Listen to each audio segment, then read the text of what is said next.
Aonde mora a sua paixão? Pelo que você acha importante lutar? Você seria um ativista? Eu sou um ativista. Ativismo vegano, esse é o assunto do vídeo de hoje. Existem muitos movimentos diferentes que têm seus ativistas bastante ativos. E de todos eles, os que mais me chamam a atenção são os movimentos ambientalistas, pacifistas e, é claro, de direito dos animais. Em sua maioria, os ativistas participam de manifestações ou protestos, mas para entender um pouco melhor o ativismo de rua pelo direito dos animais, eu pedi ajuda aqui do meu amigo, ativista, vegano, youtuber, Vegano Vitor. Bem-vindo ao Vegano Vitor. Acho que um monte de gente aí já conhece ele, né? Eu queria perguntar primeiro uma coisa pra você, Vitor. Como que você caiu nesse mundo vegano e do ativismo vegano? Bem, assim que eu entrei no mundo vegano, que eu me tornei vegano, eu já aprendi sobre a urgência da gente fazer alguma coisa para acabar com a exploração animal. E logo que eu virei vegano, eu já comecei o meu canal no YouTube, que vocês podem ver o link aqui, ó. Se inscreve lá. Vegano Vitor. Então, eu já comecei o meu canal. Só que, apesar de ser muito legal, você sabe disso, conversar com as pessoas na internet, apesar de ser muito legal produzir conteúdo que você sabe que está ajudando as pessoas, no fim das contas está ajudando muito, e a gente recebe várias mensagens de pessoas agradecendo o nosso trabalho, eu sentia falta de ter um contato mais próximo com as pessoas, de falar sobre isso com as pessoas diretamente para elas. E foi aí que eu vi um dos grupos que eu acho que é um dos mais incríveis de ativismo de rua, que é o Anonymous for the Voiceless. E eu entrei em contato com eles, então, para tentar fazer a mesma coisa aqui no Brasil. Eu gosto muito do trabalho da Anonymous, claro. Tô até aqui com a camiseta, porque eu já participei de algumas ações também. E antes de entrar no Anonymous, que tem tudo a ver com esse assunto, eu queria te fazer uma pergunta. Os ativistas, eles são vistos muitas vezes como pessoas agressivas e que tentam impor as coisas às pessoas, principalmente esse ativismo de rua, né? Eu queria que você me explicasse uma coisa. É necessária a agressividade nessas manifestações? De pronto, já te digo que absolutamente não é necessário ser agressivo, de forma nenhuma. Mas, assim, eu não condeno quem é agressivo. Eu acho que quando a gente estuda sobre a exploração animal, a gente cria uma raiva tão grande de tudo isso que está acontecendo que, para mim, é mais do que natural que as pessoas sejam agressivas, que elas fiquem bravas. E normalmente, quando a gente canaliza essa raiva para agressividade, você quer fazer um ativismo baseado nessa raiva, você vai ser agressivo. E eu não condeno as pessoas que fazem isso, elas estão dando vazão para esse sentimento, sabe? Quando a gente fala com as pessoas na rua pelo Anonymous for the Voices, a gente não é agressivo de forma nenhuma. Isso foi uma escolha estratégica da organização, que a gente acha que faz muito mais sentido a gente ser mais acolhedor, mas sem pedir desculpa pelo que a gente está fazendo, de forma alguma.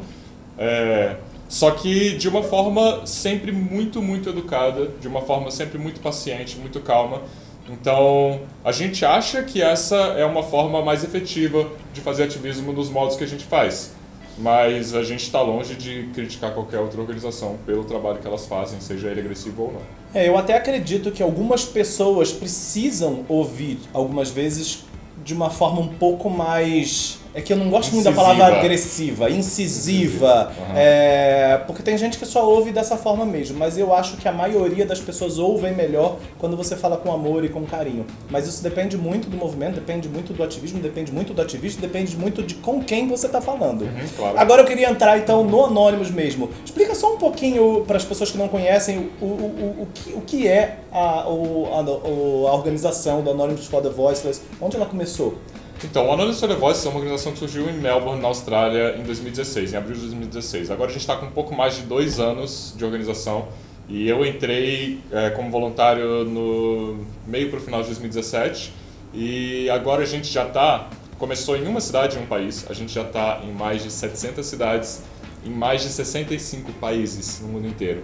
Caramba! Então, você consegue encontrar esse mesmo formato de Cubo da Verdade, que a gente chama essa forma de ativismo de Cubo da Verdade, em mais de 700 cidades no mundo. Isso é muito impressionante. O Cubo é impressionante mesmo, e eu tenho visto, né, nas redes sociais, toda hora eu vejo agora o Cubo sendo feito em várias cidades, tá impressionante isso. Então chegamos no Cubo. O que é o cubo? Como funciona? Por que esse tipo de ação? Bem, o cubo da verdade, na verdade, se trata de algumas pessoas de costas umas para as outras, formando um quadrado, segurando telas, expondo imagens de abatedouros ou cartazes escrito verdade, apenas a palavra verdade. Esse cubo chama muita atenção, porque as pessoas usam máscaras como essas, e quando a pessoa vê um monte de gente com máscara segurando essa tela, escrito verdade, que diabo é isso que está acontecendo? E as pessoas se aproximam. E esse que é um dos ganchos mais importantes do Anonymous for the Voiceless, que a gente não está distribuindo nada para ninguém, a gente não está empurrando material para ninguém. As pessoas se aproximam por conta própria. Então, mesmo que elas não pensem sobre isso racionalmente, internamente elas estão ali assistindo aquelas imagens, ela, meu Deus, isso aqui é exploração animal. Se ela tivesse visto um cartaz escrito imagens de exploração animal, ela só ia passar reto. Mas como ela começou a ver, aí ela, caramba, nossa, isso aqui é muito pesado, isso aqui é muito triste. E aí que a gente aborda essa pessoa. Então ela que veio até nós, ela que escolheu estar ali para enxergar aquele problema. E a gente vai educar ela sobre os problemas da exploração animal, que a maioria das pessoas imagina que é uma fazenda super feliz, e quando a gente mostra imagens que são imagens padrão da indústria de exploração animal, aí as pessoas realmente, eu diria que 90% fica chocada e quer fazer alguma coisa a partir dali para mudar aquilo. E como que essa abordagem é? Como que vocês fazem? Há um padrão de abordagem? A gente sempre age de forma extremamente respeitosa, a gente não xinga, a gente não grita, a gente não fala palavrão. Então, assim que a gente percebe que uma pessoa está olhando aquelas imagens por um pouquinho de tempo, a gente se aproxima e fala: oi, tudo bem? Você já viu imagens assim antes? Você sabe do que se trata? Você acha que existe alguma ligação entre as imagens que você está vendo na tela e a comida que chega nos nossos pratos nos restaurantes, ou na nossa casa, ou nos supermercados depois? E é muito interessante essa questão da pessoa ter se aproximado, porque um dos argumentos mais comuns é esse, tipo, não, vocês estão impondo isso pra gente, vocês estão forçando a gente. Não, mas você que chegou até aqui, você que se aproximou, assistiu as imagens e veio conversar com a gente. E aí a pessoa dá a tela azul, sabe, do Enzo, pam, e a pessoa, pô, realmente, você tem razão. E isso faz toda a diferença na hora de conversar com as pessoas sobre isso de uma forma não impositiva, de uma forma empática. E é inegável que toda aquela realidade ali faz parte do dia a dia dela. Ela só não enxerga. Ela nunca viu aquilo só porque ela nunca teve acesso. Porque a comida dela sai daquelas imagens ali, né? É bastante impactante. E por esse impacto, e falando isso que você falou, você já recebeu algum tipo de retorno agressivo ou de gente que não queria ouvir e que se irritou de verdade com aquilo que estava sendo feito? Nunca vi isso acontecer de uma forma agressiva. As pessoas... Eu já vi, por exemplo, pessoas que só passaram reto gritando: adoro churrasco, sabe? Então, mas essas pessoas, elas provavelmente não estão prontas ainda para ouvir falar disso. Elas provavelmente não iam ter uma conversa boa. Então a gente deixa essas pessoas irem, não tem problema. Tipo, a pessoa não está afim de falar sobre isso, não é com essas pessoas que a gente vai gastar nosso tempo. A gente vai gastar com quem já está aberto, com quem parou, ouvi um pouco e, pô, realmente isso aqui é horrível, eu tô triste.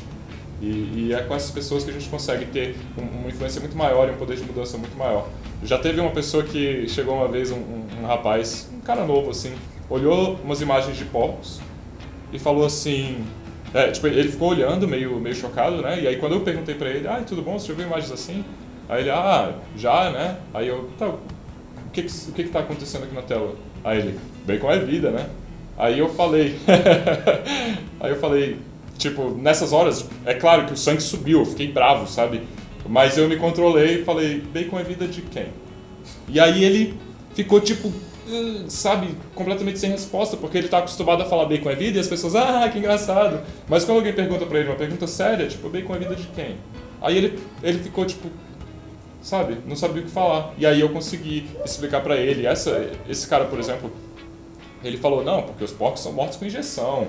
Eu falei: cara, isso não existe. Não existe um abatedouro nesse planeta que mata animais dando injeção. É muito caro matar animais dando injeção. as pessoas não têm noção mesmo da realidade. E eu acho importante a gente, enquanto ativista, não perder, não esquecer e não perder a conexão com essas pessoas que falam bem com a vida, porque eu já fui assim, né? Então eu acho que é mais fácil eu compreender o outro e eu conseguir mostrar a verdade para o outro se eu estiver conectado com ele também. Então, apesar de detestar ouvir gente dizendo bem com a vida, eu faço questão de não perder a conexão com essas pessoas, porque eu preciso entender como ela pensa pra gente agir em cima desse pensamento, dessa linha de pensamento, dessa ideologia da carne que a gente vive hoje. Teve algum caso curioso? Porque eu imagino que essas abordagens de rua deve ter um monte de história e de todos os tipos. Tem alguma que te marcou, assim? Teve um caso muito emocionante pra mim, na verdade. Foi uma mulher que eu até lembro do nome dela até hoje, chama Mônica. Ela parou no Cubo da Verdade e a gente começou a falar sobre isso. E ela estava olhando as imagens, ela estava bem emocionada. E ela começou a conversar comigo e ela estava tipo, concordando com tudo que eu estava falando. Ela não impôs nada, ela não falou não, ciclo da vida ou, sei lá, escolha pessoal. Ela só estava, não, realmente, você tem razão, tá muito errado isso. E ela começou a chorar, ela chorou muito. E aí ela me abraçou e me agradeceu, sabe? Então foi um momento muito importante porque eu acho que é uma pessoa que talvez não tivesse pensado com o nível de seriedade que essa causa merece, que essa situação toda merece. E ali ela teve essa oportunidade de pensar com seriedade sobre isso, de se abrir para entender o que realmente acontece ali e de se emocionar com aquilo, sabe? E foi importante ela ter tido contato comigo ou com a Anonymous for the Voiceless naquele momento, porque eu pude acolher ela. Então, tipo, eu dei um abraço nela e falei, olha, tem uma maneira da gente parar com tudo isso, e é se tornando vegano. E aí eu dei o cartão para ela com as informações que a gente sempre dá depois. E tipo, pra mim aquele momento foi muito, muito importante, sabe? Foi um momento que você tem certeza que você mudou a vida daquela pessoa e, consequentemente, mudou a vida de incontáveis animais que vão deixar de ser criados para viver numa vida miserável. E agora que eu já estou devidamente paramentado, eu queria saber o seguinte, como se voluntariar pro Anonymous? Bem, na verdade eu sempre encorajo que as pessoas sejam ativistas, independente de ser no Anonymous ou não. Então, procura organizações perto da sua cidade ou procura formas de fazer você mesmo. Agora, se você quiser se voluntariar pelo Anonymous for the Voiceless, você tem que falar comigo. Manda uma mensagem no facebook.com/veganovitor que eu vou te dar todas as instruções para você começar um cubo da verdade na sua cidade. Ai. E Ivan, pelo amor de Deus, né? Tira a máscara. Ai, tá bom, gente. Não, é sério, tira a máscara. Essa... Já tirei, porra. Essa é a minha máscara, tá? Mas a minha máscara é real. Eu queria te perguntar, fazer a última pergunta. Todo vegano é ativista? Bastou você virar vegano? Tem como fugir disso? Eu acho que não, não necessariamente todo vegano é ativista. Eu acho que todo vegano é embaixador do movimento. Eu acho que todo vegano vai ser reconhecido como aquele vegano que eu conheço, aquela vegana que eu conheço. Mas para se tornar ativista, eu acho que tem que dar um passinho além. E começar a falar pelos animais de uma forma mais ativa mesmo. Então eu sempre encorajo que as pessoas busquem formas de fazer ativismo, seja com organizações maiores, seja criando sua própria organização, seja entrando no Anonymous for the Voiceless, que eu acho que é uma das formas mais efetivas de falar pelos animais. Então, por favor, fique à vontade para me mandar uma mensagem se você quiser se tornar um ativista pelos direitos dos animais, pelos Anonymous for the Voiceless. Eu ouvi uma frase uma vez que eu achei muito linda e tem tudo a ver com o Anonymous for the Voiceless, que os animais, eles nunca vão conseguir ser protagonistas da sua própria libertação porque eles não têm voz e a gente pode falar por eles. Eu acho que é isso que quer dizer essa coisa do Anonymous for the Voiceless, né? E, Vitor, eu queria muito agradecer você por ter... Acho que eu sujei. Tudo bem. Acho que eu sujei. Uma boa causa. Queria muito te agradecer mesmo, foi ótima essa entrevista e esse movimento é muito importante. Eu acho que você tá aqui hoje, está incentivando muita gente a partir para atividade, para proatividade e que as pessoas procurem o Anonymous for the Voiceless, procurem o Vitor ou qualquer outro movimento de libertação dos animais.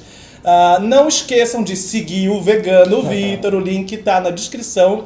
E compartilha esse vídeo se você gostou, mostra para seus amigos, mostra para quem estiver precisando ver. Não esquece de clicar no sininho para receber aviso quando tem vídeo novo como esse. E muito obrigado.